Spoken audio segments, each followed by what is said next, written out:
Are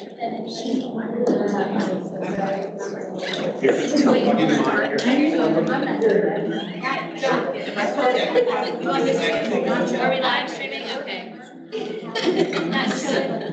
All right. Welcome everybody. I'd like to call to order our June 10th, 4 p.m. board policy meeting to order. Next, we have public comment, which we have none, so I'm going to turn it over to Ms. Graham here to start. Thank you. We have a good number today, so we're going to get started with EBCB, safety drills. And you all can see there are a good number of changes in this. The reason for the changes, one is that there was a requirement that the state fire marshal and the state police and SCASBA all work together to come up with a model policy, so this reflects some of the changes there. We had actually incorporated already most of those changes. The way that SCASBA has it laid out is as a rule, a policy and a rule, and we have moved the rule into the policy, so you have a lot of information here that is not necessarily in the model, but you can see the changes here. The only additional change that came from the district was the suggestion to move the notice piece, which is here at the fourth paragraph down to the very end of the policy. As I said before, in the SCASBA policy, that is the end of their policy, but everything below is in the rule, and we've moved it into the policy, so it just makes sense to have the notice at the end. Sorry, I feel like I'm back to all of you. They were great.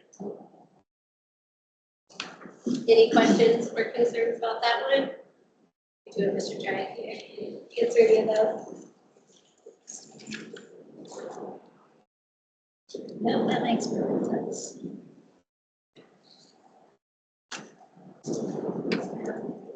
Oh, Questions? I didn't know you were waiting. No, I'm good. All right, we're ready to move that one forward to first reading?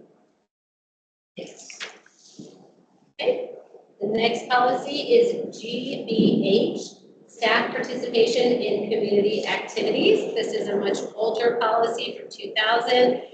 We do recommend removing the purpose. As well, the changes from the district are changing the title to staff participation in the community rather than in community activities, because it makes it sound as if the policy is addressing staff's ability to participate in other organizations, which is not the intent of this policy. And to change the word interpret in the second sentence to explain. We don't think it is the job of staff to be able to interpret. Change in wording again? On the title, to change it to staff participation in the community. Okay, yeah.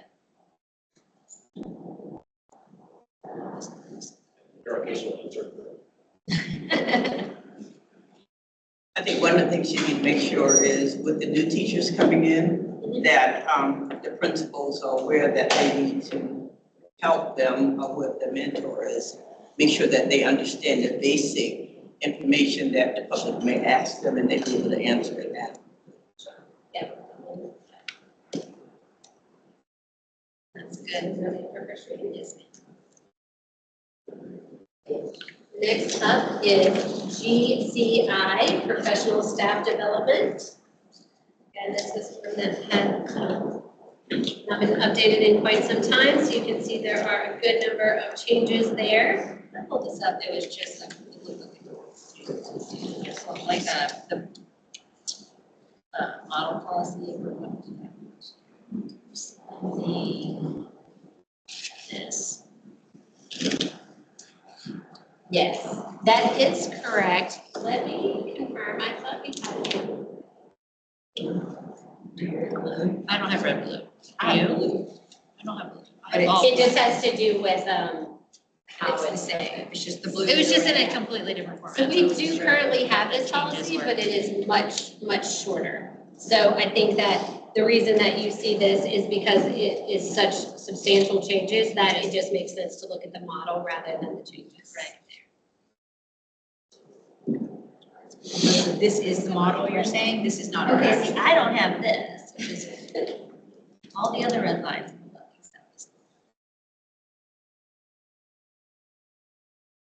But wait, I'm sorry. This is the model? Yeah, sorry, when I looked at hers, I thought that that one was the model, but this is not. not. This is a Okay, red this line is- version. all right. Yes. That's- I don't apologize have for that, I confusion. have, No, that's okay, I just want to make sure. Yes, this is a red line version of the Okay. policy. okay, so it has all the changes, they're just not identified. It's just substantial changes, so there, anything that's in red is an addition. No, mine are just not that. This policy alone. That, yeah, that's kind of what threw me, because I was like, well, maybe I just uploaded the model.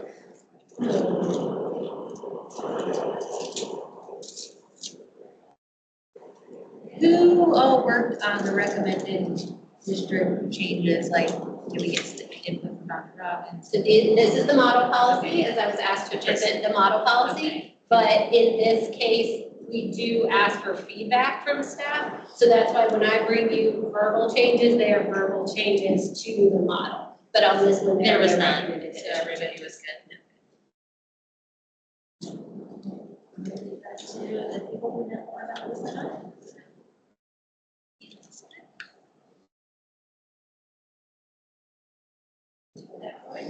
Yeah, actually, so. Okay.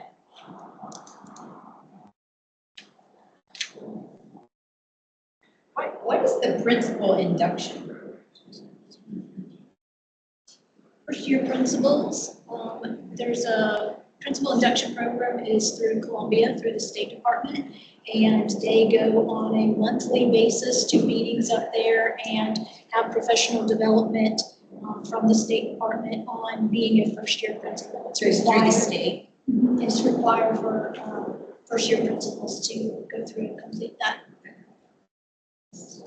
So would the assistant principals also attend that, or that's a different program for those that are? Yes, ma'am, they have a different program, the name of what it is. ILA is what the letters are? ILA, I'm trying to think, it's an Instructional Leadership Academy, I'm not sure what it stands for, but assistant principals have something similar for themselves as an assistant principal, not as a principal. As a first year assistant.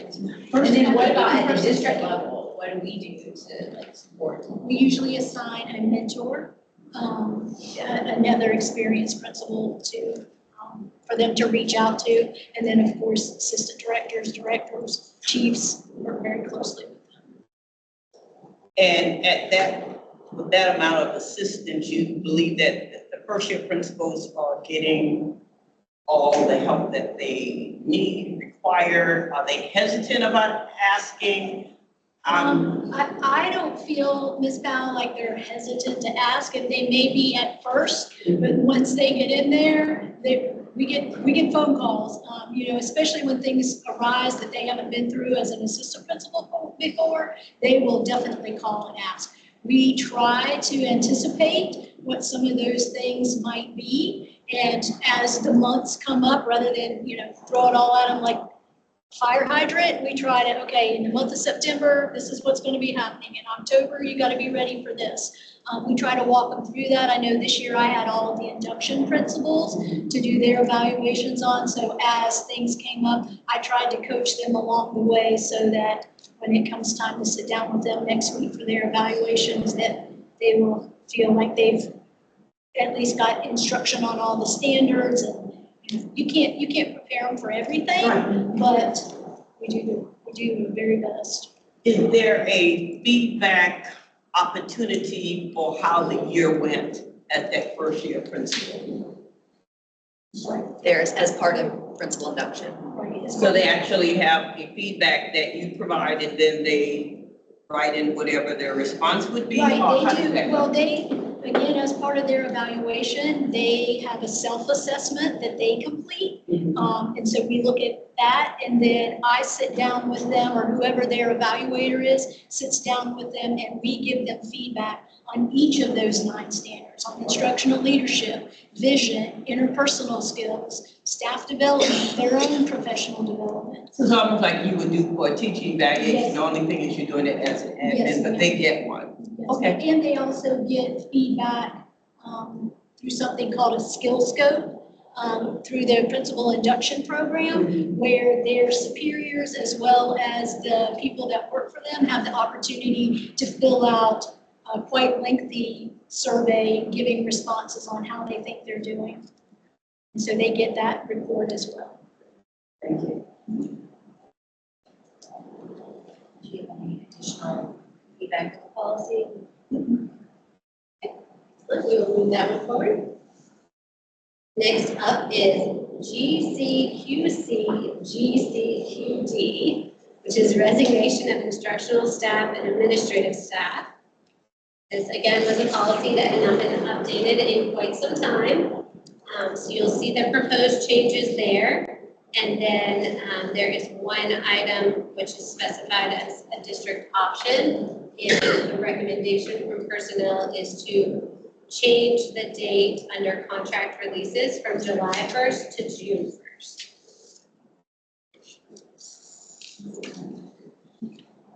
Change it from July to June, July 1st to June 1st.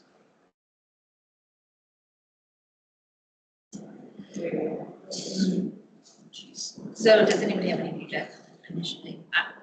I personally, I don't know, I'm concerned about moving it sooner because I know a lot of the people from what I've been talking to have concerns about the contract in general with it being May 10th when we don't even approve the budget and they don't know what they're getting paid and we're wanting more leniency and more time to decide if they want to get out of the contract. But I understand the dichotomy of like, you know, we need to obviously prepare and ensure we have enough staff and everything. But I'm not sure about moving it sooner, if that makes sense. So I don't see anybody for personnel here, but I will say that in their review of it, I think that the concern was that July 1, especially with the moving back of the start of the school year, does not give them very much time to fill an open position. And so if somebody doesn't give their resignation until July 1st, or after that time period, it gives them only, by the time they post a job for 10 days, it gives them only maybe like 2 weeks to fill a position before the start of the school year. And so that was a concern from them. I definitely understand that, and I definitely want to hear y'all's feedback on my perspective as well. But for me, I struggle with that because I just think making it any earlier, because they're not responsible, it's not their fault that we don't have a passed budget in the State House until as late as we do. And I understand the frustration of signing a contract already and not knowing all that information. And to basically penalize them for getting out of their contract even sooner, I think is kind of, to me, backwards from what we should be doing. I think this is kind of like, to me, a happy medium, you know what I mean? Like, it's not like saying, hey, you can't get out of your contract at all, but it's giving them at least till July. I don't know.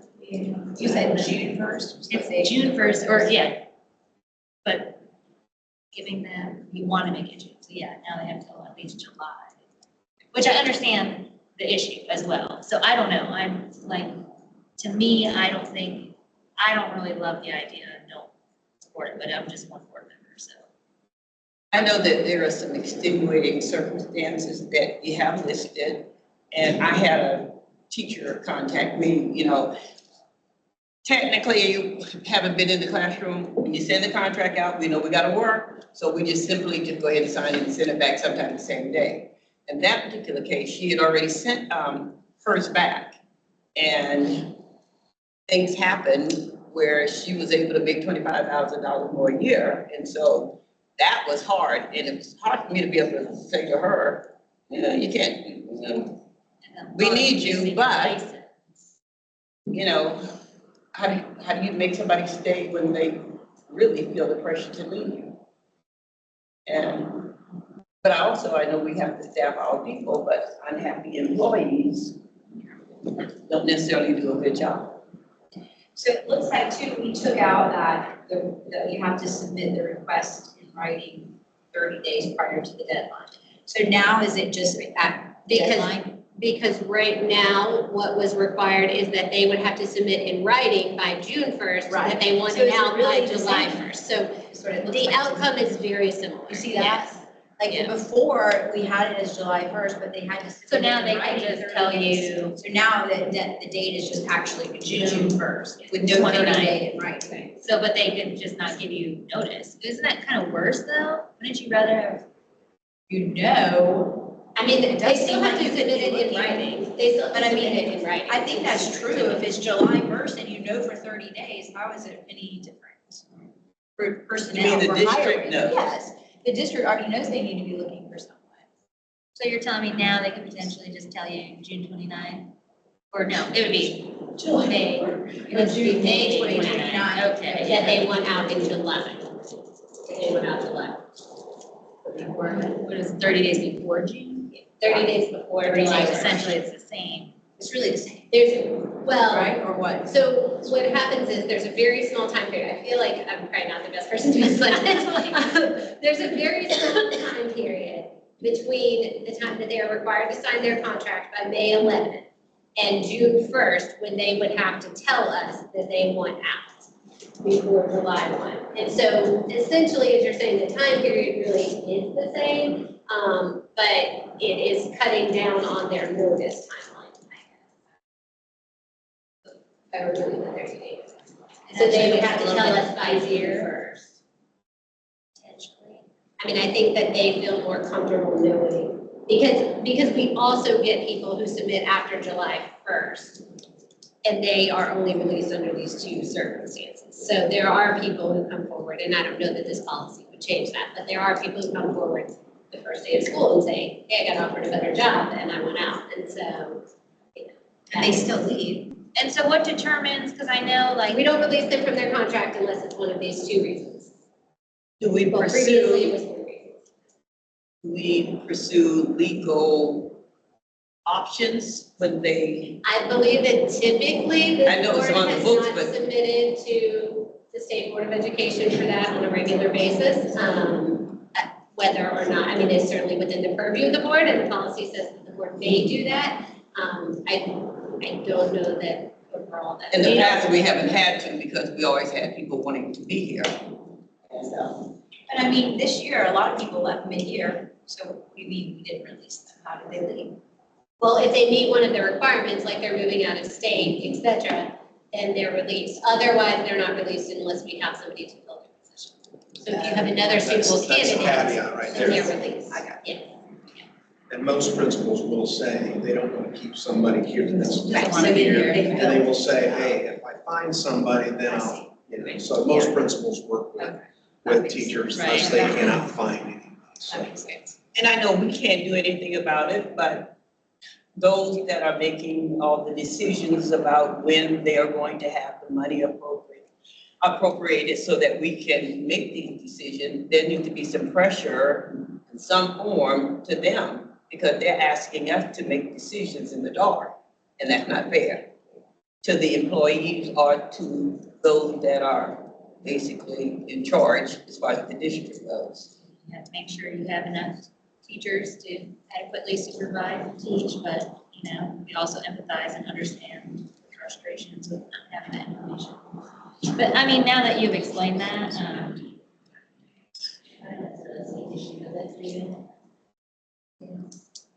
I wouldn't put it like myself. I mean, it's basically the same thing, so I think we're gonna have something with personnel on their way, so we can ask. we can always circle back. Yeah, we can. Circle back to that. All right, why don't we can also hold sick leave if we are waiting on personnel, because that is also the personnel policy. We'll hold that one as well, everybody's okay with that? All right, so that brings us to IHAA, Comprehensive Literacy Education.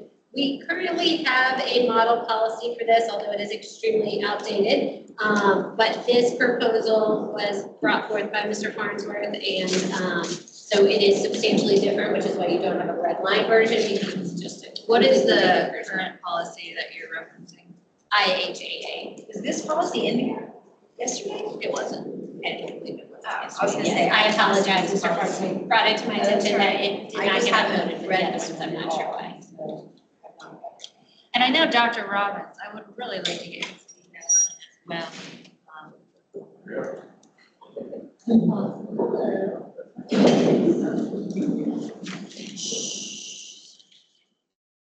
Is this based on the Read to Succeed Act, or what is this? Yes. Yes, do you want me to? Sure, take would that? you? Yep. Yeah. So, and what I would like to do just kind of give you the genesis of where this came from.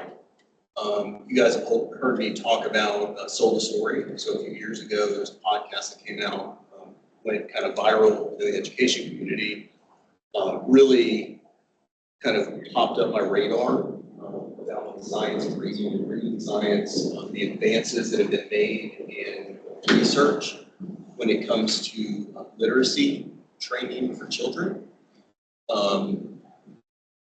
It's all changing. The world is changing. The world of education is changing when it comes to reading science. And so hearing that, and then fast forward, I think we were at a COSBA conference, and a few different times I had seen where other districts have now created these comprehensive literacy instruction policies, right?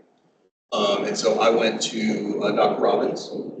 I also went to Ms. Estep and said, hey, can we put together a team within the district to look at this, to talk about a comprehensive literacy policy, and start building the framework for it. And so I'm going to let them introduce themselves because most of that team is here that helped create this policy. They did just an amazing job. But what it really boils down to, and I will tell you that these are things that we are already doing as a school district. We're doing things above and beyond, I would tell you.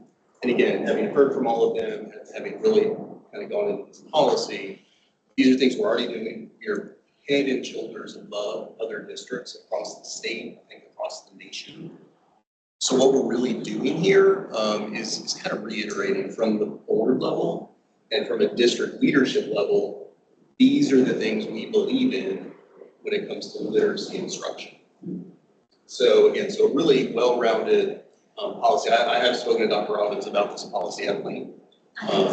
He's in agreement with it. And so again, so nothing, I don't want you guys to think, like I think it's earth-shattering in the fact that we are one of the first in the state of South Carolina to create this in-depth of a policy.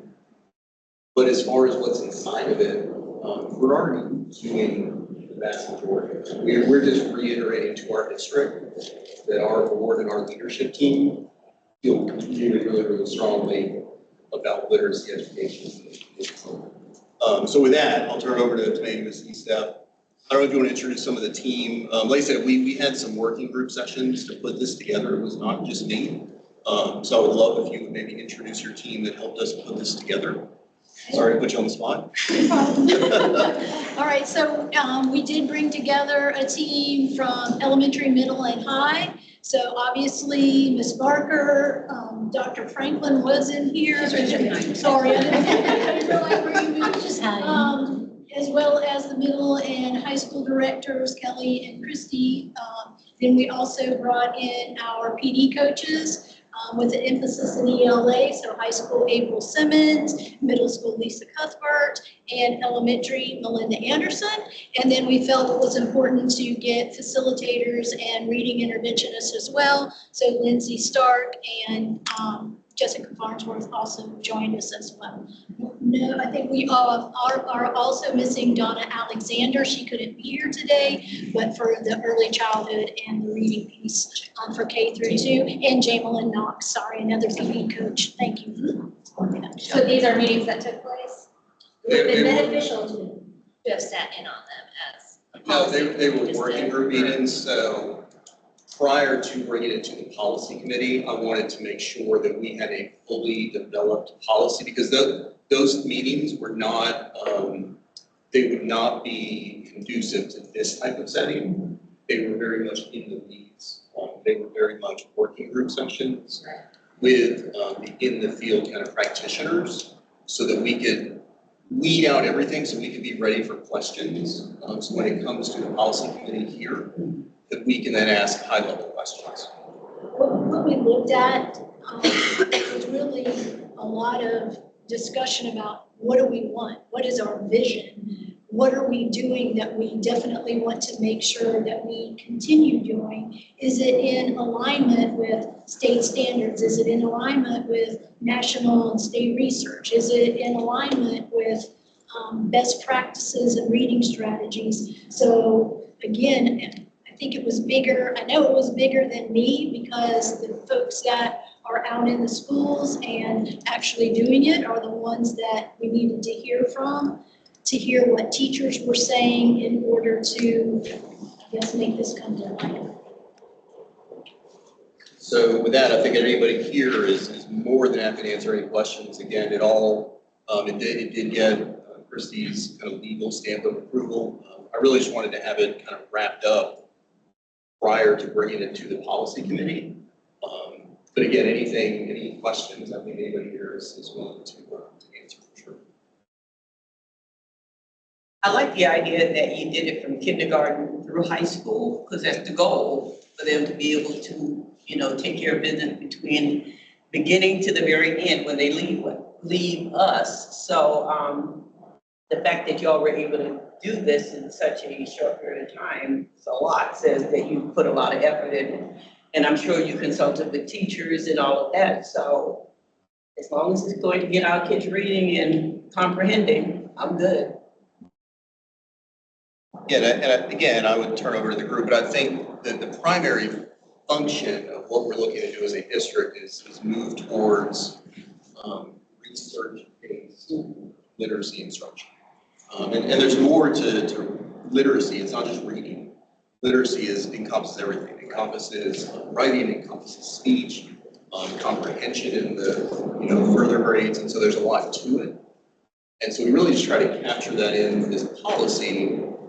Again, I think to tell the district, it sends a signal. When I spoke with Dr. Robbins, what it does is it sends a signal to our district that we as a board are fundamentally focused on literacy instruction and doing it the right way.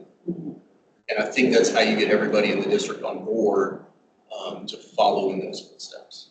Do we have any other policies that dictate or point to elaborate on instruction to this degree? So we have a mathematics education, social studies education, science education, arts education, music, world language, computer technology, character. So those are based on the model policy, but you can see them all there. So there is one for most Do of we the have instructional areas. a model to reference for the English reading, writing that we can compare? Yes, so the model is substantially similar to what is already. What we already currently have. Yes.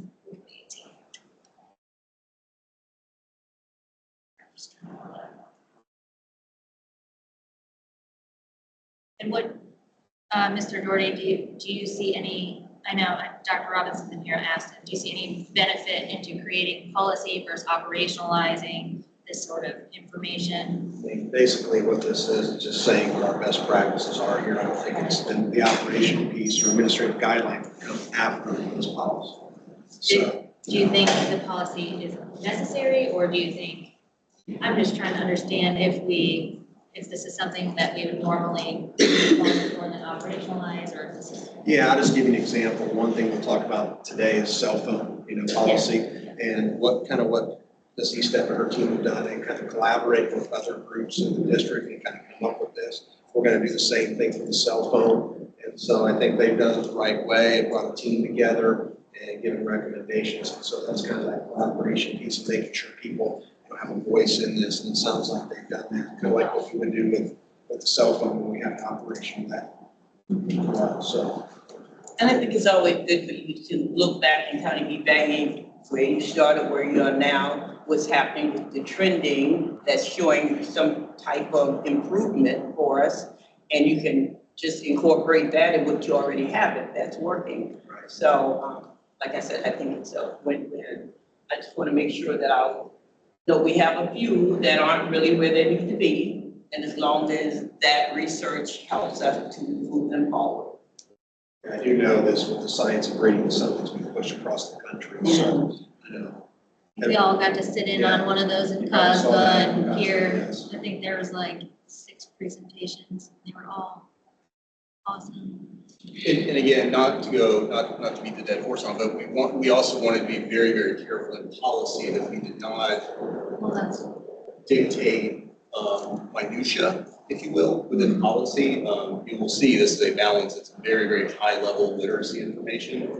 But again, it just signals as a board it signals to our community, it signals to our DD2 family that this is important, like this is where it's at. The other stuff, I'm not knocking any of our other subjects. Every single subject we teach is extremely important. But I would argue that none of the other ones matter if you don't get the literacy piece of it. Yeah, I think we all agree with that. So we're not saying we're gonna keep the other policy. No, I think this is. The intent would be to replace these. So the other ones we have. Yeah, the other one was super, I mean, the other one, Very vague, this is very like in-depth. yeah, the other one talks about like cursive writing instruction. Which I just wanna make sure that when we get in depth, we're not getting too in, like he was saying, too in depth where we're dictating, you know. Yeah, I don't think we are. Every aspect I of think it. this is a policy that's very broad Yeah. and tells us that we have information. So it's really I think during our working sessions too, we were careful not to name curriculum, name things like that that are gonna come and go and change, because that would hold us to something that may not necessarily be in the long run. So it was more, like you said, more general and broad, so that when in doubt, you can refer back to the policy, make sure it aligns with the research and the evidence. Anybody else have any questions? I feel like we have ample time to read it and understand it. From what I've got from it, I'm with it, and I am appreciative of all the time, because I know when you come together and do all of this, it takes a lot of work. And how long have y'all been working on it? 3 work Yeah, sessions? probably a few months. I think probably 3 working sessions behind the scenes. Again, really, and so our COSBA conference was that February. Because I had sat in the session where Atlanta Public Schools had done something similar. And so I came away from that really wanting to get something like that into DD2. And so again, Dr. Collins, so this is not, obviously, this is not something that's not. So there's no way that I can do this alone, and so you have to put together a team, you gotta go through all that stuff. I mean, do we anticipate this would lead to any changes in how we already operate? Ask it again, Dr. Weberly. Do we anticipate that this would cause us to change what we are currently doing, our current practices? It's more like to basically put in policy what we're already doing, essentially. Yeah, it's reiterating, and again, and I'll tell you, it's kind of an interesting story. I think when I first started down these rabbit holes with CSTEP, I think the curriculum folks were concerned, like, oh my God, what is Mr. Farnsworth doing? He wants us to change everything. We're gonna put this in policy and we're gonna just throw literacy into a rabbit hole. But that's not the case. And so when we really started talking about this stuff, again, this is stuff we're already doing. Like reading science, we've been doing it for years now. We're ahead of the game. But I think we're just codifying policy. This is what we believe. So are we limiting any instructional autonomy we would not want to limit?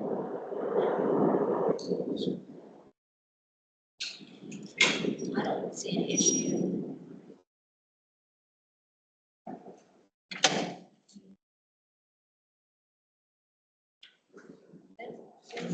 Right, well, then we'll send it out. All right, I see we have personnel, if you guys want to go back to the personnel policies, or we can move to the end. Do we want to revisit, GCI, no, GBA, since we have personnel here. I apologize, Not staff, I apologize, yeah, it's GCQC, So, yeah, that's not one. the resignation of instructional staff. And one of the things that we were discussing was the proposed change from July 1st to June 1st. And the board had some questions about that. I think we talked through it, but it would be helpful if you all could maybe just clarify what you see the benefit of that change be. Sure, I can start and then I can, yeah. So the way the policy was written, it had a July 1st date in there. with the stipulation that the staff member needed to submit a request for contract release in writing 30 days prior to that July 1st date. And we just felt like it would just be clearer if we just went ahead and put the date in as June 1st as the date. Because really anytime after June 1st, even the way it was written before, it has to be for one of the reasons for them to be able to get into their contract listed. So really no change, just trying to just clear up the policy. At first we because didn't. Sometimes people, when they just see that July 1st date, they think they have until July 1st. And we just felt if we put June 1st in there, it would make it clear.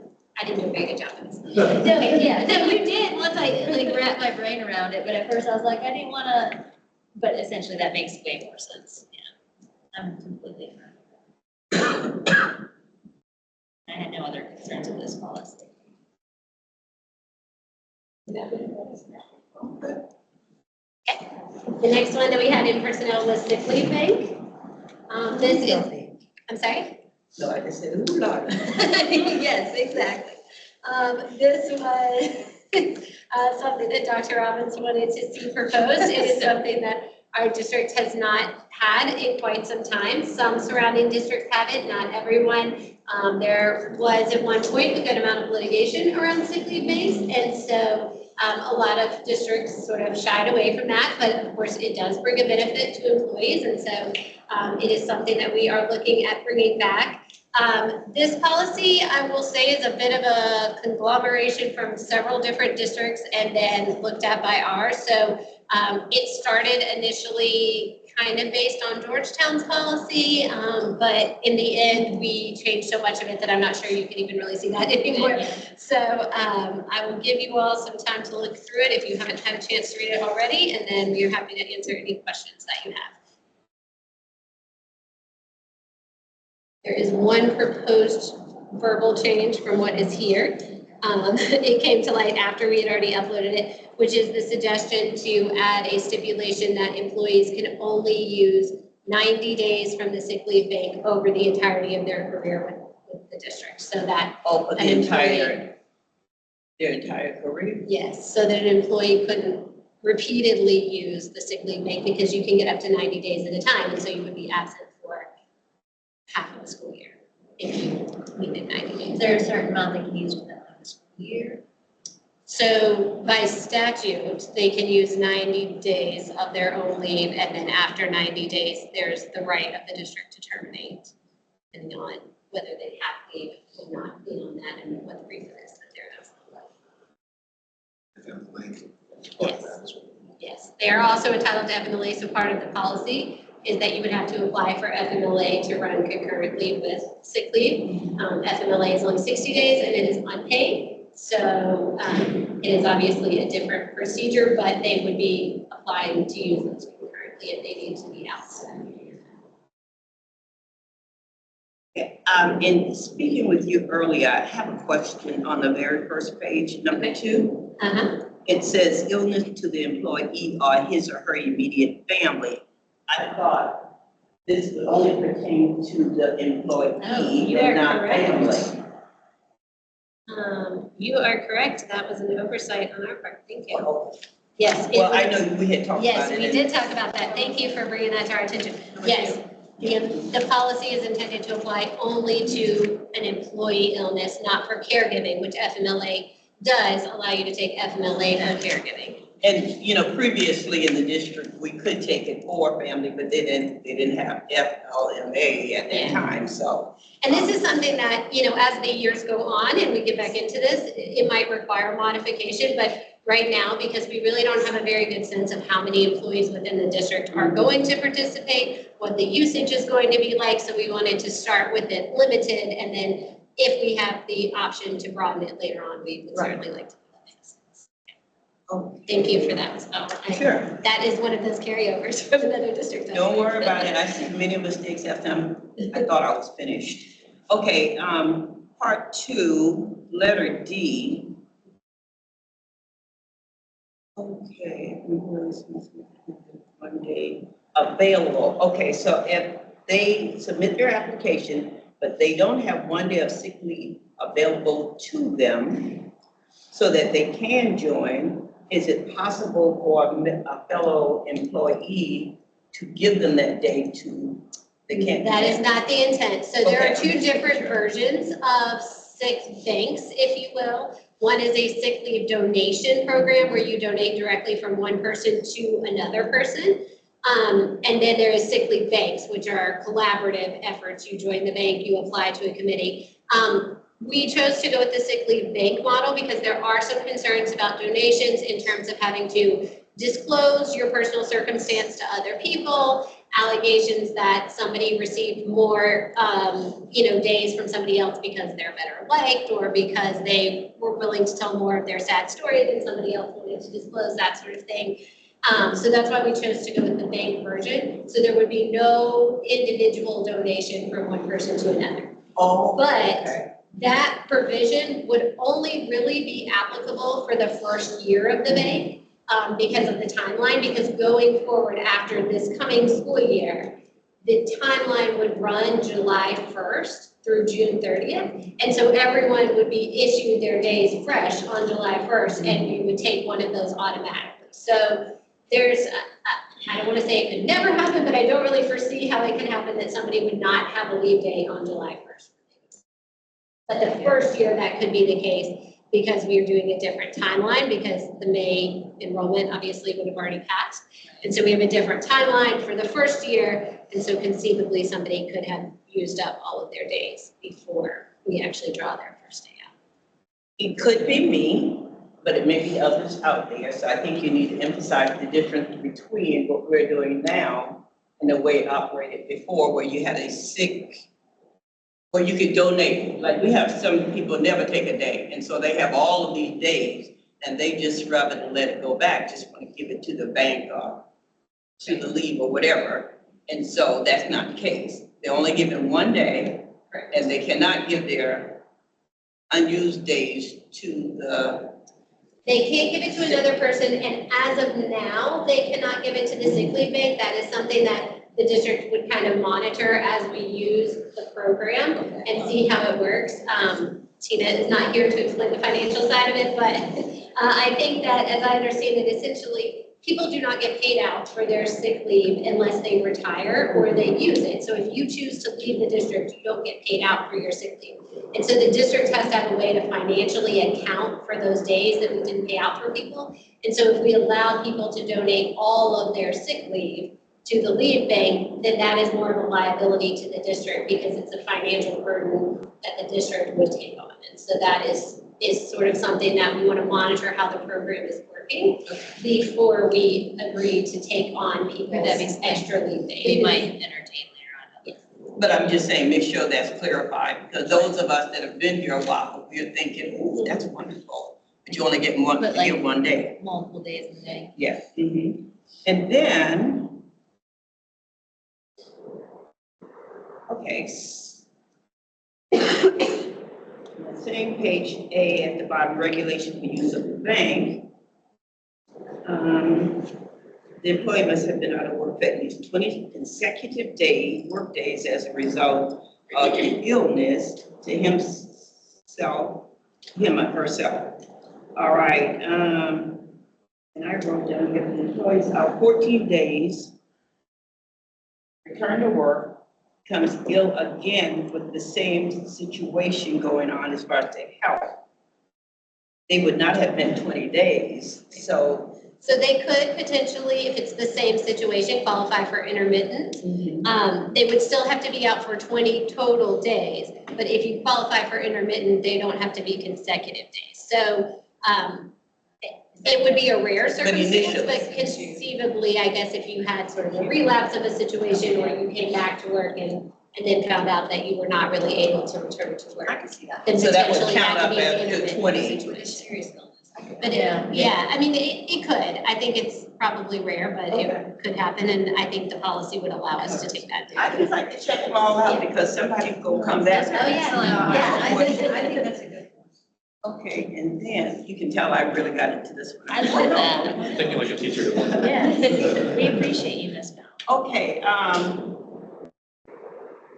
where they can appeal the decision. And that would be the same board that denied them, but that same board would reread or go back over They it. would have to provide additional information. Okay, they provide additional information. The additional information would create a.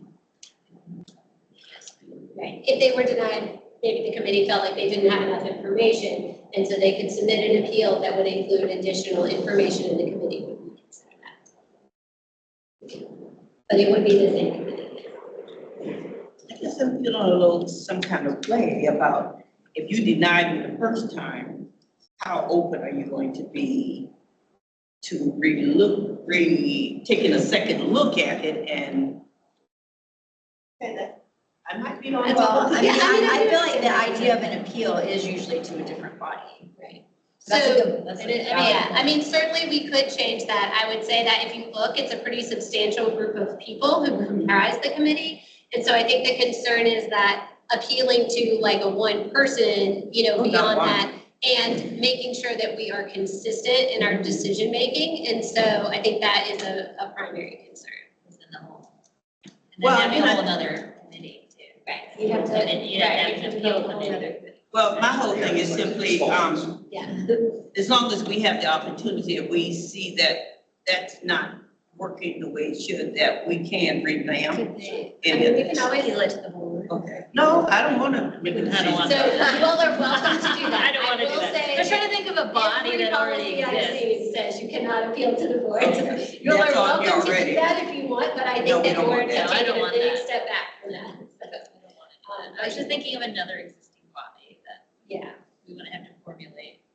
Okay, I also have another question, letter I, the third page, where it says that, I wrote down, if the requestor becomes ill June 2nd, will they be allotted a paycheck for summer months? Because you say you have to be actively working. Well, you would have been actively working, but So you could be given days that you missed during your scheduled contract time.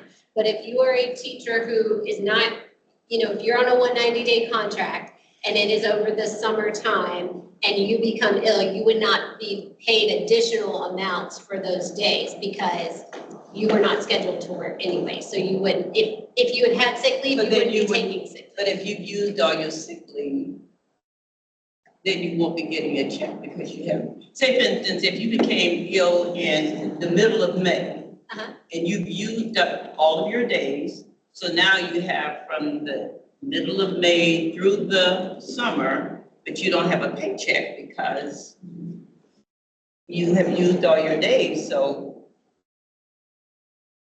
I think you fulfill your contract, I think because I think our contracts are 26 pays throughout the whole year. So I think you still will get paid, it's just gonna be the start of the next year, because you wouldn't lose any days, if that makes sense. 'Cause you're getting paid for your 190 days, it starts, July 1st through June 30th is the calendar year, and then you go and start a new contract, like our new contract that we're gonna hopefully approve here soon, will start here in August. And so then it goes. Oh, to start, Yeah, am I right, Scott, okay, on so that? then they're out of, aren't they still going to be missing? So, you know, currently what we do for those employees is, because their salaries are prorated, like a 190 where they get paid all year. In a situation, a lot of situations with FMLA and folks who are out, and they're out of days, our payroll department will work with them to prorate some of their pay. So if they have, let's say they have 10 days left or 20 days left, and they're gonna need to be out 50 days, 40 days, then they'll spread those 20 days out over, Okay. so that they're getting. You agree, Jeff? They're getting some of a paycheck, but maybe not a full paycheck, but at least they're getting a paycheck, Okay, and they're not reaching the point, we really try to work with them. to make sure that they aren't out of money, bottom line. Okay, all right, just making sure that they have something. All right, and, I'm almost there, I think. Nope, I think that's it. I think where we ran into some issue, and correct me if I'm wrong, but the issues before dealt with the board that board or that entity allowing or disallowing folks to use sick bank days. And so I think the appeal process is probably important there, because that's how you get sued like that. Because I guess you could try and sue that board, but at the end of the day, you're gonna sue the district because it's it's a district sick bank. But we actually had a teacher that sued because she was pregnant, but then we had said that pregnancy would not be covered. But she said something happened. Pardon? Unless there's extenuating circumstances. Right. Which I know we have in there. So, what I'm saying is, if you have a lawyer out there, you could almost sue for whatever. So I will No offense. address the maternity leave issue. That is the basis of a good bit of liability related to these policies. And one of the reasons why is because we can say that it's not covered, but according to OCR, they say that that is a protected disability. And so, yes, that is one of the reasons that when you look at like sex-based discrimination, it includes pregnancy status in there. And so there were a lot of cases that came out a few years ago, one of our neighboring districts being one of them, where they were cited for not including maternity leave in their sick leave bank. One of the things that has changed that I think allows us a little more leeway in that is that now we have paid parental leave in South Carolina. And so this sick leave bank would only be to address health-related issues with the employee, not bonding time with an infant. And because we already have paid parental leave for 6 weeks for all employees who would qualify, then they're not going to need to use the sick leave bank because they already have the time for their medical situation unless they have extenuating, if they experience some sort of extenuating circumstance, then they could qualify based on the additional circumstance, but not on the actual birth of the child. So, I mean, correct me if I'm wrong, so you put in 1 day, you have to put in 1 day, and that's it. And you can get up to a max of 90. I'm assuming financially that works out.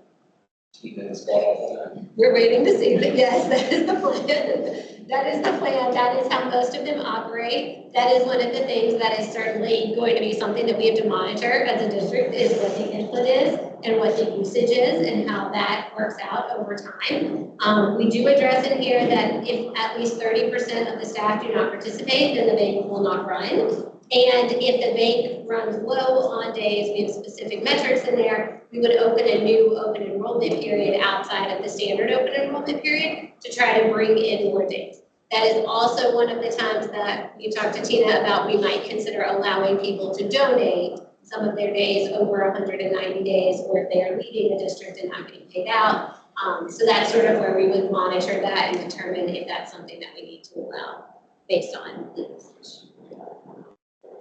Well, I like it. Yeah, it's fantastic. The only thing I would say is make sure that we are very explicit. I mean, even with teachers, we have to say it again and again as to what you can and cannot have based on the new form of assistance that's being provided.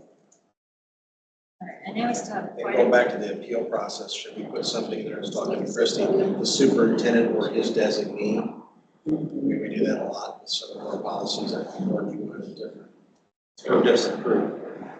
Sorry, I just wanted to make sure. I don't know why that was on my calendar. It was on the calendar, we don't know why. Oh, But there's okay. not a I'm like, finance it's committee alerting meeting me. I'm yet. like, oh, Yeah, no, it's okay, there's not one of that. Yeah, that's tricky. We were just talking about the appeal stuff. I don't know the right answer. Mr. Doherty was saying, do we do it to the superintendent and or his designee? Possibly. I don't know what the right answer is. What did we do? Do we know what we did before? I don't know, that was years ago. Again, that will help, again, if there's additional information that can be brought forward. We'll do we have the chance to appeal. I just, and again, I really do. This is needed. It's fantastic. Absolutely. But I just want us to be really, really careful because we did it before and there were some issues. On the legal side. Sounds like a lot of that's been corrected. Do you think that we would run into any legal issue if the appeal is to the same body? Does that I don't propose any think that different that legal is- issue than appealing to? I mean, someone could certainly throw that in there, but if they're going to be unhappy with the answer that they get to the district, they're going to be unhappy regardless. So do we feel comfortable passing this out, or do we want to discuss further at a different? I mean, I think it's fine to appeal to the same body personally, because you're providing more information. I understand also what he's saying, But I think an appeal can be two things. It can be appeal based on new information, but it could also be appeal based on the fact that you just disagree with what they're saying. So the way the policy is written right now would not allow an appeal just because you disagree. You have to provide additional information. Right, and it may not be that you had to change the circumstance, but it is that you have to go back and get additional information Yeah. from your physician. if it was an appeal to disagree, because you disagree, it wouldn't make sense to appeal to the same body. But if you're Yeah. appealing just because the circumstances are different, or you feel like there's more information that you didn't share that might have Yeah. been the reason for the determination, then that makes sense that that same body can then reevaluate it. And that would be fair because the same people are making that decision, so. Because I would imagine if whatever the denial letter would say, you know, what the information has been provided us, your request has been denied. You know, if you have additional information, you know, maybe that could be part of it. I feel like that's, That would work. So you just have to make sure you emphasize Right.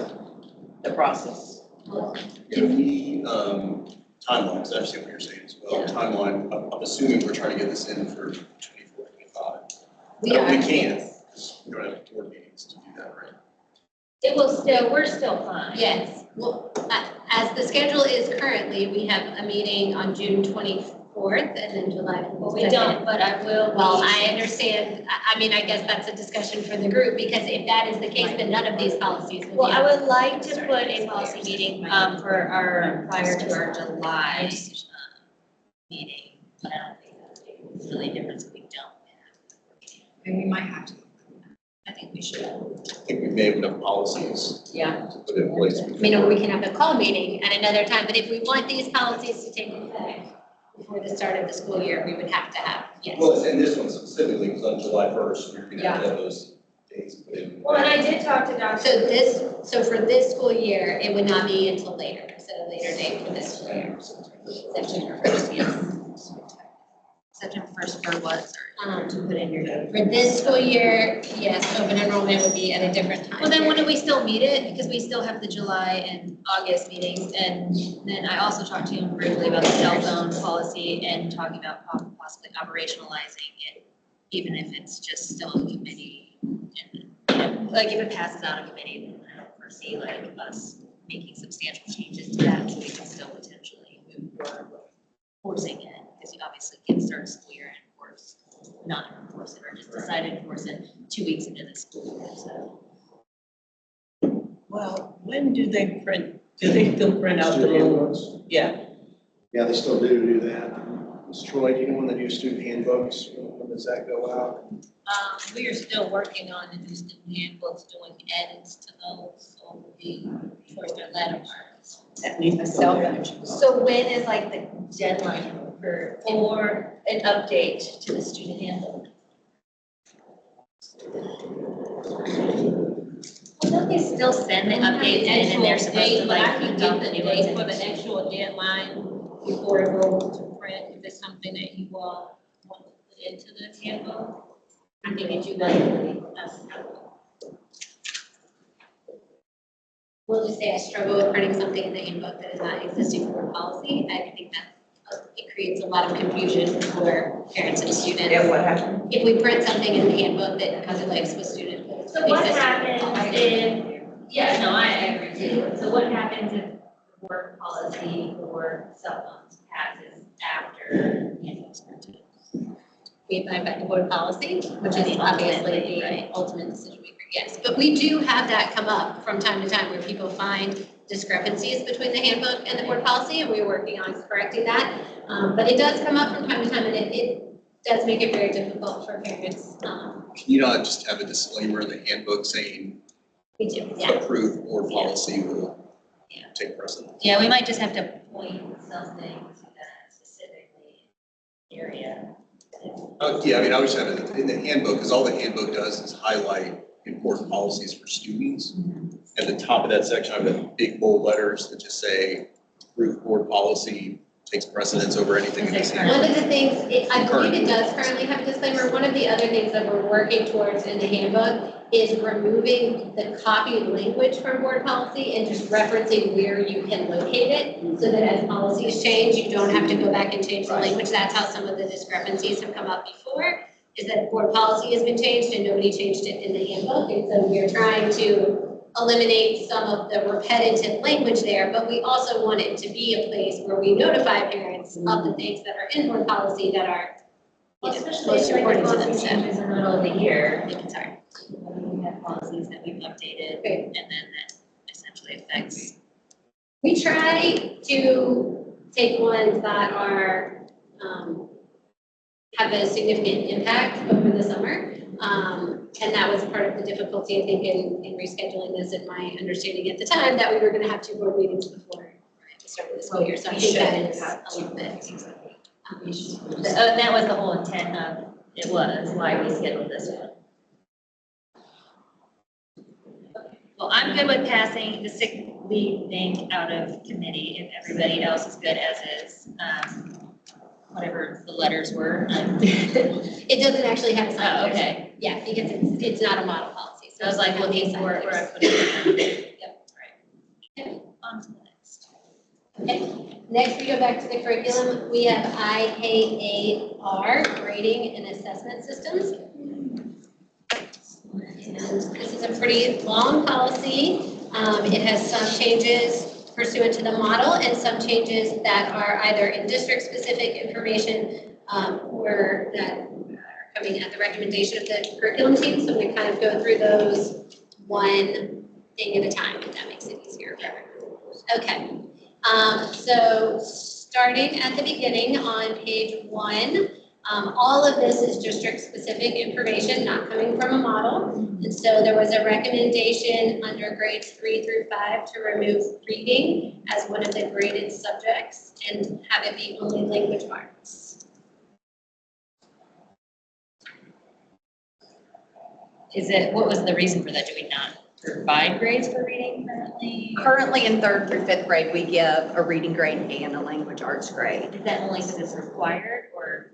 This is where it's required. But the way the standards are written now, and kind of to reference back to what we said about literacy, is they're all so intertwined that it is more appropriate. And in middle school, we give an ELA grade, not a separate reading grade, to combine the two. And it came from, and Melinda, jump in, the request came from our ELA content team, the teachers, because now the way the standards are written, they struggle to isolate, because it's not just this is only reading or this is only language arts. That makes sense.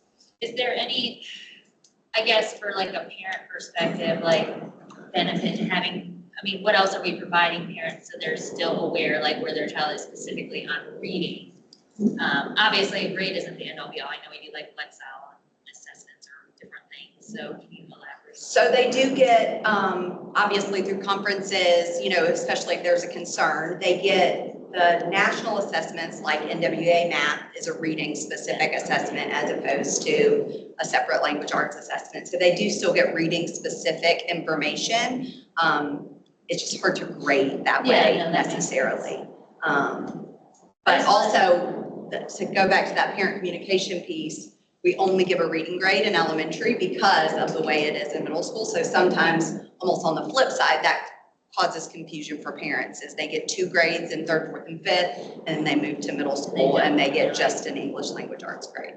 No, that makes sense. I just want to make sure for especially our younger readers, parents are getting something, and the math definitely helps. Because to know where their kid is individually with the reading aspect. Because I know sometimes you might be a stronger writer in some of the areas of language arts, but maybe the reading is your weakness. So I think it is important for parents to be able to differentiate a little bit of knowing where their kids are at, but the grade isn't the. 100%. And then if you look higher up, we're not proposing a change to the standards-based report card in kindergarten, 1st or 2nd grade, which is very skill specific. Right. Do they know their letter sounds? Do they know? So we would keep that part of it that is kind of more isolated skills in reading the language arts. It's just not by third grade where they're starting to hopefully put those It's skills all to right. Is where that grade just gets a little bit more That makes so much sense. confusing. Excellent, I think I agree. Do we keep a record of those parents that, especially in the lower grades, of actually attending these conferences? Where you're meeting and talking about the possibility of your child failing and all of that? Do we have a record where we can go back and show them, you didn't show for this one, you were late for that one? No, I'm serious. Yes, ma'am. Because unless the parent are involved, unless that child is highly motivated from some other source, that's difficult. Yes, ma'am. And So it's not fair to the kid. our teachers do at all schools keep parent communication logs where they, document a scheduled conference versus one that wasn't held. All teachers will then follow up and at least try to do a phone conference.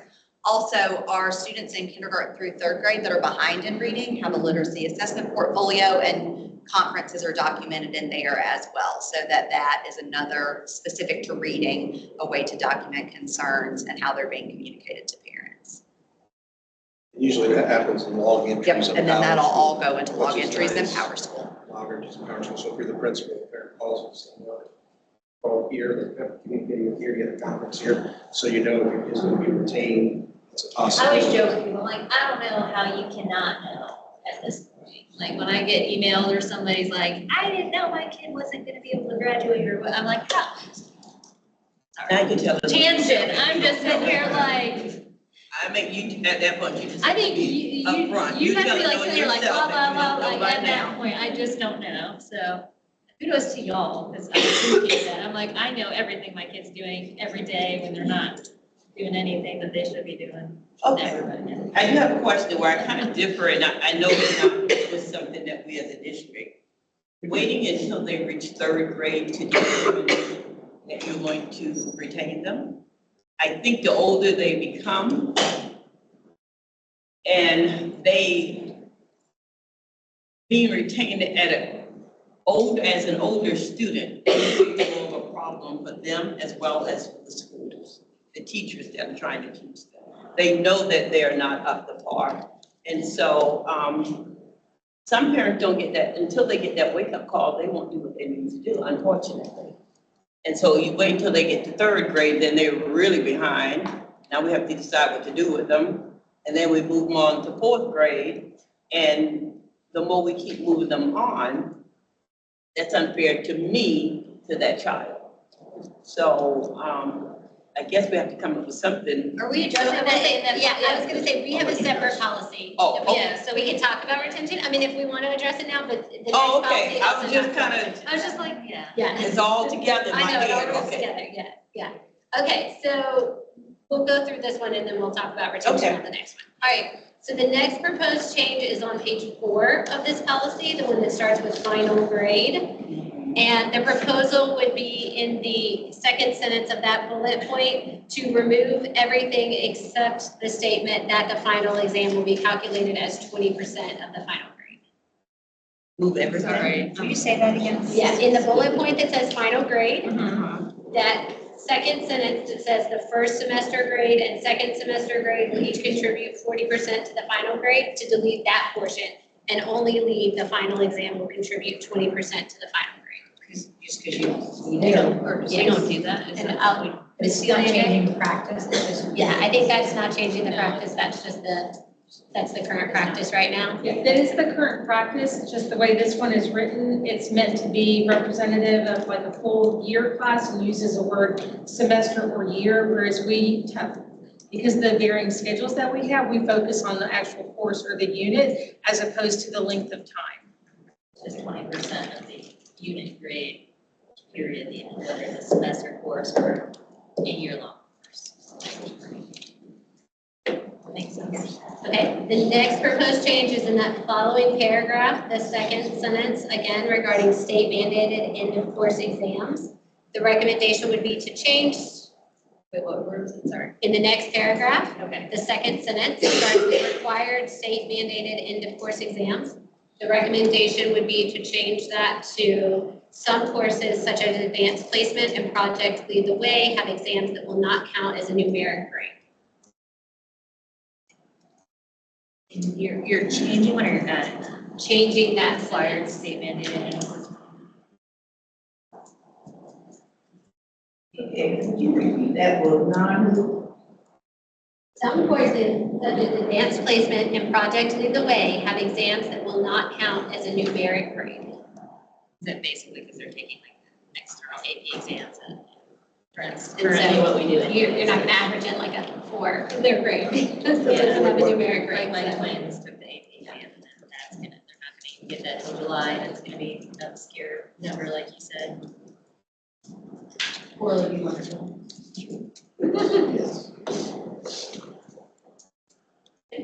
The next recommendation would be to strike the following sentence as well. Which ones are? There will not be both teacher, this is kind of the difficulty with only doing model policies, because it's hard to follow. Not be both teacher generated and state mandated, that one? We potentially could have those. Want to address that? Sure, sometimes we have a state end of course test like US history the last time where the students will take the EOC as a field test, but then we would still have that student take a district made final exam to be able to count for the 20% of their final grade. It doesn't happen often, but sometimes there is the need for that, depending on what the state's requiring. If it's a field test. Yes, if it's a field test, otherwise they don't take two.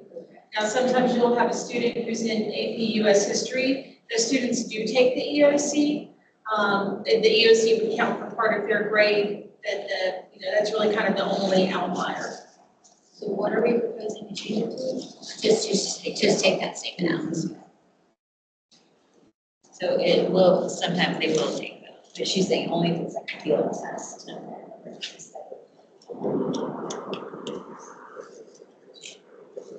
The next recommendation is, and the next to last sentence of that paragraph, that says all students, including seniors enrolled in AP or IB courses, will take the AP or IB examination. So the recommendation would be to change that to clarify that the district has the option of charging a student the cost of the test, and to remove the IB portion as we don't provide that anymore. Correct. Okay, to add a statement that we can charge the student for the taking of the test and If to remove the IB they portion. choose not to take it. This statement indicates that all students enrolled in an AB or in an AP course will take the exam. We can't really mandate that. So, but we do let students know if they elect not to take it, then sometimes they may need to pay the fee for the test if they elect not to take it, even though they're enrolled in the class. Why is it? Is it because we still pay? Because it still costs. So even if they decide not to show up and take an AP exam, we're still That's correct. paying? Okay. Yes, we have to pay for the test regardless. But if they do take the exam, choose to, we're not going to charge. Oh, absolutely not. Students don't pay for that. It is, if they decide that they're not going to take it, then we ask to be reimbursed for that. That's essentially if the kid takes an AP class, goes, I don't want to take the AP class test, That's there's correct. potentially going to be a charge. Okay. And how much is for her AP test? It's close to $100. Yeah, I was gonna say, we had to pay for ours in my high school just to take them and they. And we pay for it here, correct? We do, the state does give us some funding for that, so we're not incurred. I'll be frank, I'm not 100% sure how much we're actually charging students for that, but it's a good incentive to help them get in there and to take that test. A lot of times students do better than they're afraid, that they think that they're not gonna do well, and then they do better than they thought, so. And that was always like when I took AP classes, I'm like, I don't want to pay $100 and then not do well, you know, that was, you know, so I get it. So does that count toward their final grade or something? No. The AP tests do not count towards the final grade because the scores don't come back from the College Board until usually the first or second week of July. So the students simply don't have an exam grade averaged into their final grade. It just goes by the 2 quarters together and that's it. So the district wants them to be able to take it so that we would be able to get. We want students to be able to take the exam if they've been participating in that course and learning that material. it's just a real benefit for them to go ahead and try because they could possibly earn college credit for it. It's a win-win. Okay, so they can get college credit, but if they choose not to, then we're going to charge them. If they choose not to take the test because we have to pay for the test. Or you have to turn in how many students are Because they're, enrolled in that for those tests. So when they send you the tests, they have to take them. And when So they that's why- enroll in the class, I think they know what's. Yeah. So they're told that Expectation. you have to take this, else you will have to pay for it. that's correct. Yeah, because when you're enrolled in an AP class, it's technically you're taking the college class. Oh, I understand. Yeah, I'm just trying to so they, figure I out, guess they're charged. for it. if I chose not to take it, I mean, because I chose not to take it. You're better off just taking it and Okay. risking not passing than just not taking it. All right. Probably worth. I don't agree, but it's okay. I can understand why you would have be apprehensive about it, because I hate the idea of turning students not to take a test, but I also understand costs is. Oh, I believe in, you take it, sometimes I just take things just in order to challenge myself. But everybody may not be that way, because some people are very skittish when it comes to taking any type of test. It doesn't mean they don't have the capability.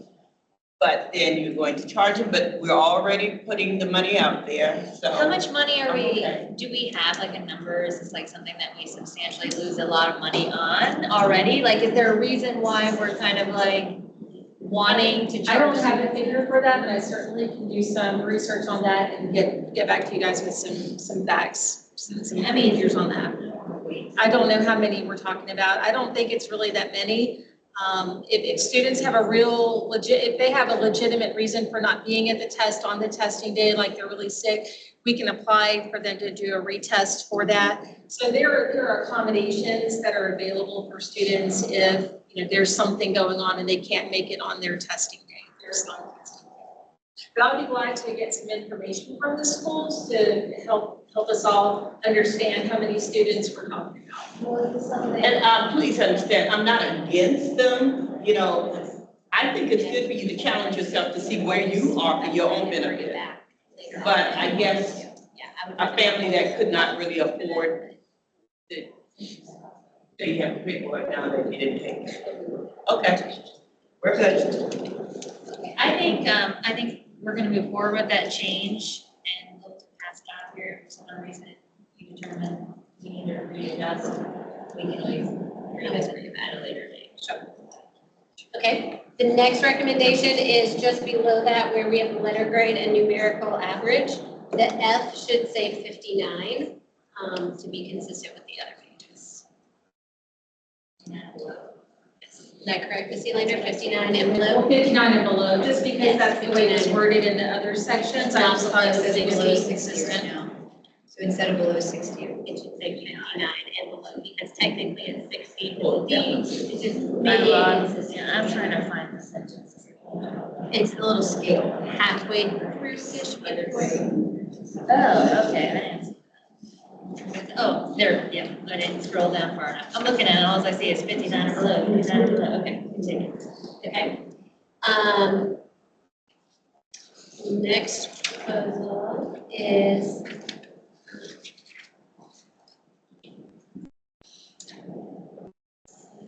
Sorry, it's a little ways down. There's some changes for the models. A page. Okay, there's one that talks about honors courses and transfer courses. It is page. What page is it on? 8 at the top. Yes. Class advanced, please. It's on the Honors- back of honors course? the F equals 50. Recovery? Yes. So hard. It's on page 8, just above where it says honors courses. I don't think my page is.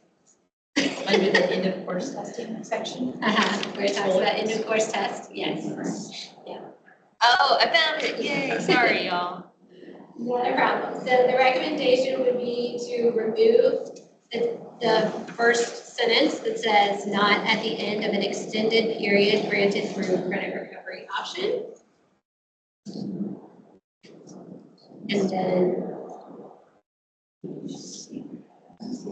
I see it, it's right, It's so the it's very second first sentence on that It's actually the second sentence after in-course testing.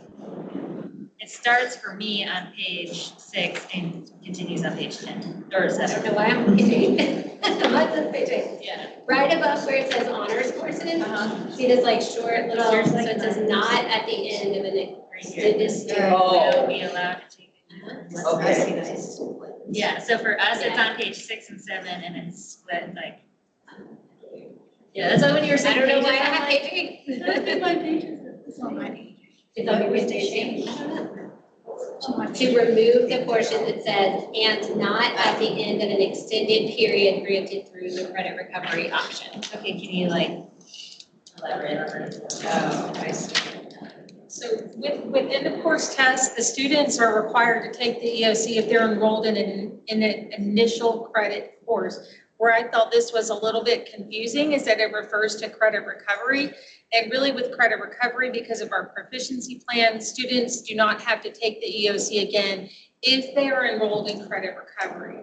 So what I would propose that we change this language to is to say that students who retake a course in credit recovery are not required to retake the EOC. However, students who retake the course for initial credit, the EOC is required. Should have read this together. That would have made sense. Wait, can you repeat that, please? I'm sorry. Yes, the state does not require students in credit recovery to retake the EOC. Okay. If they are doing it for initial credit, they do have to retake the EOC. Retake versus. Yeah. So the difference between the credit recovery and initial credit, if a student takes a class, like, let's say that our student Kelly here has taken US history and she ended up failing the course with a 45. She would not be eligible for credit recovery because students have to make at least a 50, between a 50 and 59 to qualify for credit recovery. So she would have to retake the course because it is a requirement for graduation. When she retakes it, she will have to take the EOC again. However, we have April over here, who is our other student, who took US history also. She also failed the class, but she made a 53. Because she made between that 50 and 59 threshold, she can take the course again as credit recovery, and she is not required to take the EOC again.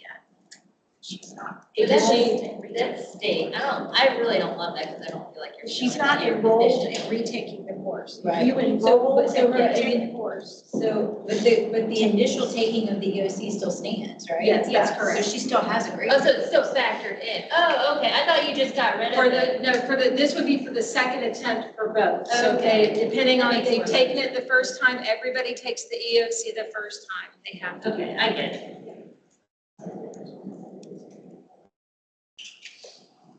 Thank you for the explanation. You're welcome. Very helpful. It is confusing, I agree.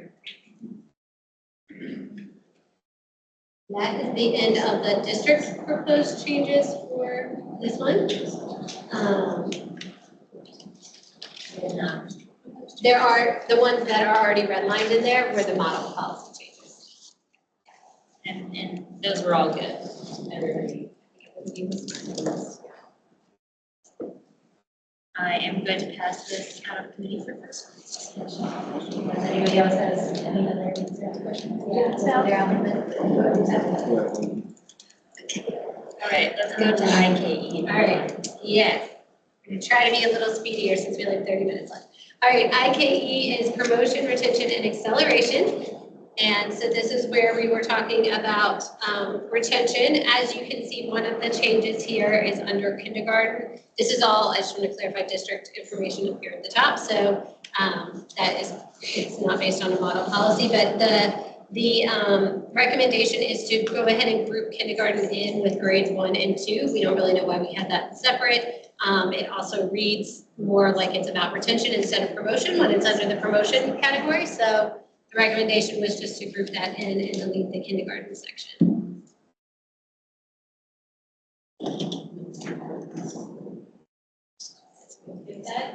Next recommendation is on the second page after we move into high school, grades 9 through 12. There was a recommendation to remove a credit of science from the first bullet point being promotion from 9th to 10th grade, and then to make the corresponding 10th to 11th grade only reflect 1 credit of science requirement.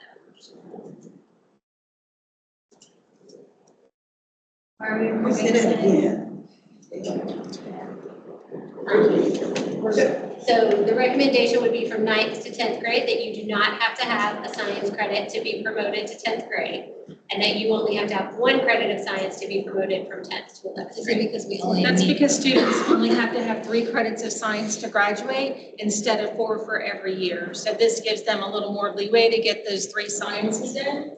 And they would still have to have the 6 credits to go from 9th grade to 10th grade, but it just would mean that one of those didn't specifically have to be science. So they can like pick and choose what year Sure. they take it, gives them a little bit. They would still, we would still want them to take a science, at least in, I mean, we automatically put kids into science in 9th grade and 10th grade, and after that it's a little bit, but it helps kind of progress them along and doesn't keep them back just because of that one specific course.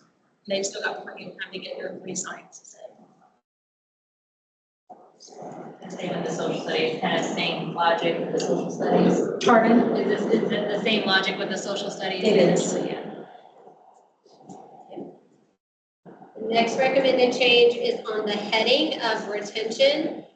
The recommendation is to make that grades kindergarten through 8. We had previously separated out 3rd grade because of Read to Succeed, and we want to keep Read to Succeed separate, but we want to make it clear that the information regarding retention is applicable to all grades K through 8, and then Read to Succeed is separate and applicable only to 3rd. So that's the recommendation there. And then some minor changes to the language regarding retention to clarify the decision-making process.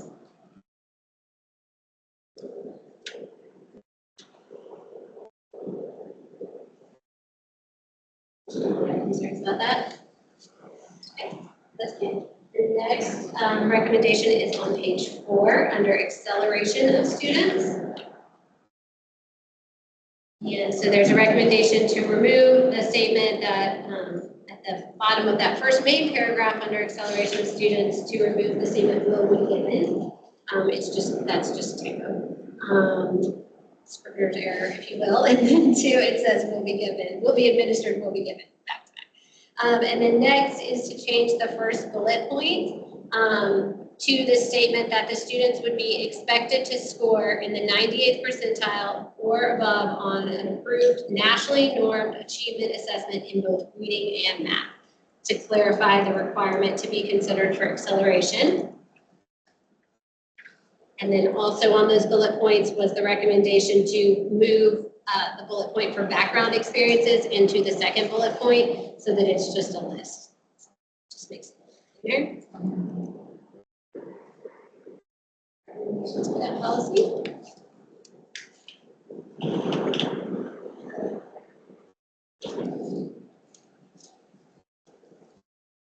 So now parents can request that their child be considered for acceleration? Parents, I think, have always had that option.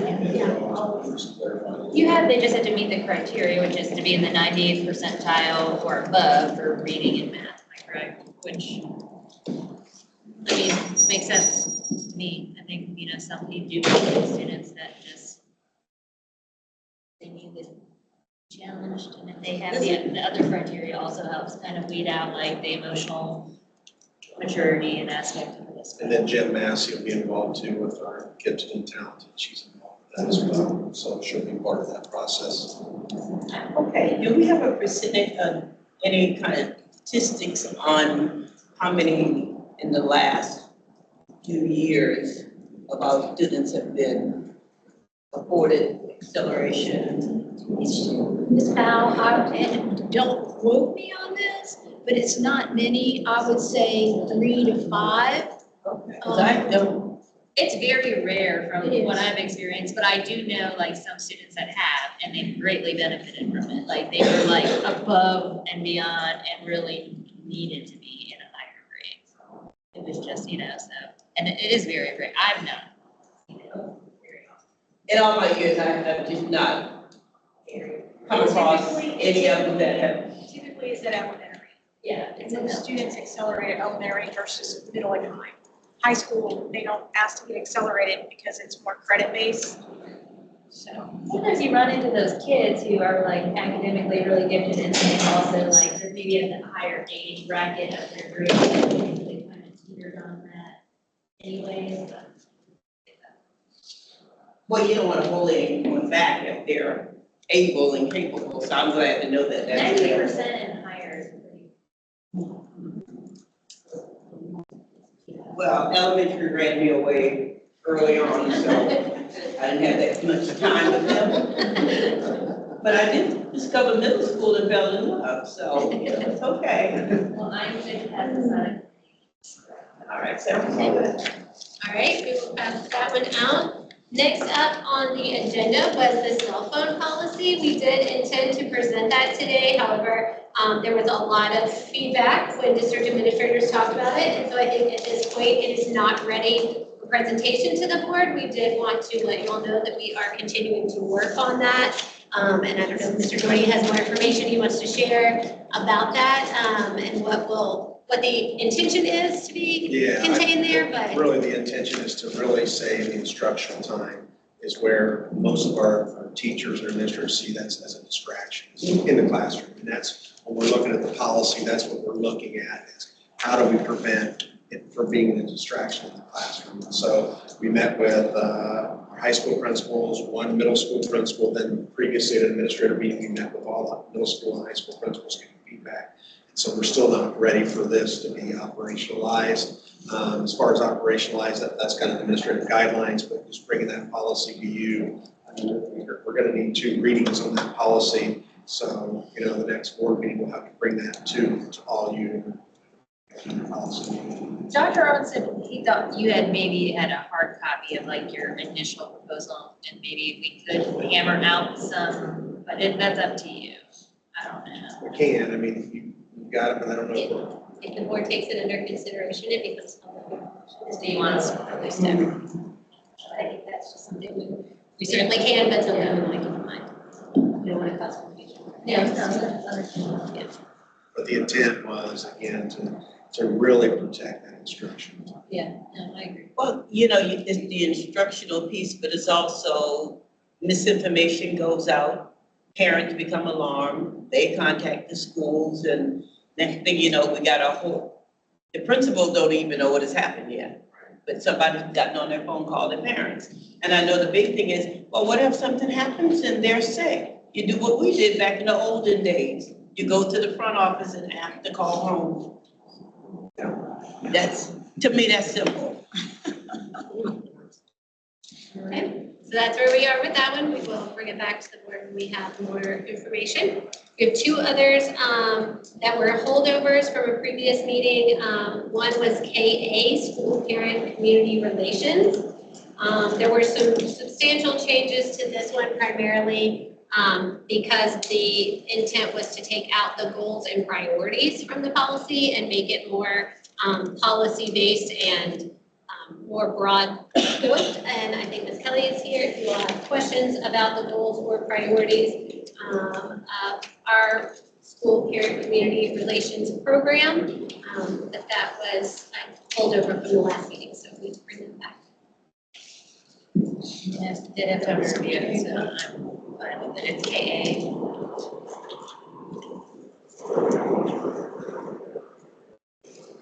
Why did we hold it over? I just wanted more time to review because it was I uploaded. got you. Okay, that's fine. I didn't. And it was like substantial, I didn't, it was uploaded, but I didn't have the red line, so I was super confused. And then the last one that we had was also a carryover, KLG, Relations with Law Enforcement Authorities. I believe this one was carried over to consider the district's recommendation that this policy be applicable to DSS interviews of students as well. There was a request to get more information or to review that as relative to other district policies. I did just want to bring forth, there is a state statute 637920C that talks about interviews of students by law enforcement and DSS, and it Actually, if you look at the state statute, they almost always consecutively law enforcement and DSS together in terms of their right to interview students. And it specifically addresses that they have the right to interview them at school. So what we are trying to do with this policy is to put some parameters around what that looks like, in what context they do that, and when the school administration is responsible for taking action versus the law enforcement agency or DSS. But I know that was back up for review, so I will leave that in the hands. Yeah, I read the red line policy that's been updated, and I'm fine with that as that stands. But if you have additional district recommendations, I might want to So the district recommendation was just to add an initial statement that it was applicable to both law enforcement and DSS. And everywhere where it says law enforcement, it would say law enforcement and or DSS. And I want to make It sure, would just like, be- again, I know it did mention here, the goal of the law enforcement and DSS is to, if at all possible, whenever possible, to try to do these things in the home environment, right? And we're removing some sort of parent notification. So, we removed the requirement that administrators were to notify, okay, I want to make They sure would they're try to saying get it in touch with the correctly. parents, right? So the district only does that if a student is taken into custody, or if the report the DSS is investigating is not creating a safety issue to the student in the home. So otherwise, the district does not have an obligation. Those obligations to meet their requirements fall on law enforcement and on DSS to meet their obligations in terms of notifying parents whether they believe that that is appropriate or not. We do attempt to sit in on those interviews, although there is an Attorney General's opinion that says that we cannot force ourselves to do that. And so we have generally had good relationships and they've allowed us to do that, but not always. Sometimes they. So we're not requiring school representatives to sit in on this. We cannot require. We are requiring that you attempt to sit in, but the law enforcement agency and DSS sometimes take the position that they are not going to allow that. And based on the Attorney General's interpretation of the statute right now, they have authority to do that. And so we just ask administrators to document that they attempted to sit in and that they were told they would not be allowed to. And so currently, do our administrators have to contact the parents if DSS were to show up to interview the student, and will they not have to do that? Is that? They are not required to right now. Right now, we do not have any policy that addresses interviews by DSS. So the intent was to make it a bit more clear.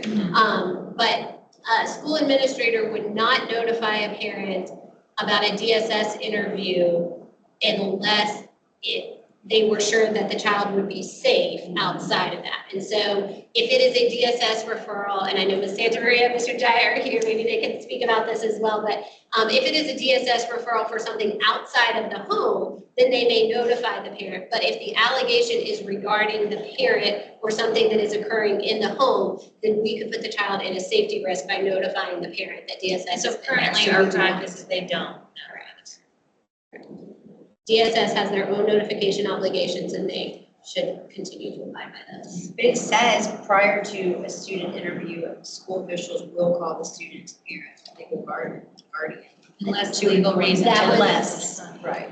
That was one of the recommendations that we made last time, was that would not. Oh, we're just stay taking that out. that. Yeah, and I wanted I'm to leave sorry. that, Okay, so. And that was my holdup. yeah. I just, I think it I think that is incentivizes the hard part. to utilize schools as a revolving door rather than trying to. And they do it at will, home. and you're right, Kelly, they do, and it puts us in the middle. I've seen Easy it, access. I see both sides of it, because I've definitely like mentored and pulled kids under my wing that have been in very difficult situations, so I empathize and understand. I just wanna be careful that we also, I just worry that takes away some of the, I don't know.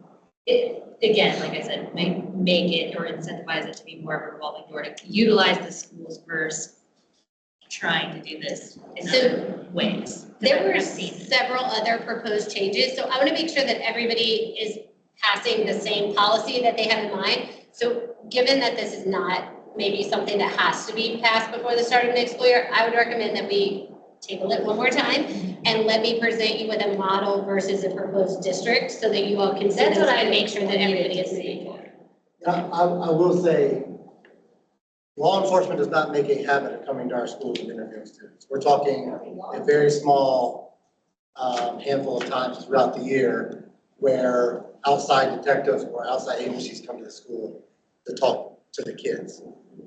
And in almost all instances, they have encouraged us to call the parents to let them know. Are you saying DSS comes in only a handful of times or law enforcement? DSS and law enforcement. I've worked from law. Unless they are called for a specific reason, they are not just coming to interview students because that's an easier place to do it. They are coming to interview students for their own safety, to make sure that they're safe. And in almost all cases, unless they feel that it's a safety risk, to notify the parent that they're investigating the parent, and then they're going to send the kid home that day to that parent. They have encouraged us to call the parent and not interfere with us doing so at all. The only time that they have ever asked that I'm aware of, in all of my experience with them, the only time they have ever asked that we don't notify the parent is sending the child back into that environment, the parent knowing that they were being investigated. It's safety risk to the student. Our law enforcement have acted in good faith. I have no reason to believe that they were not.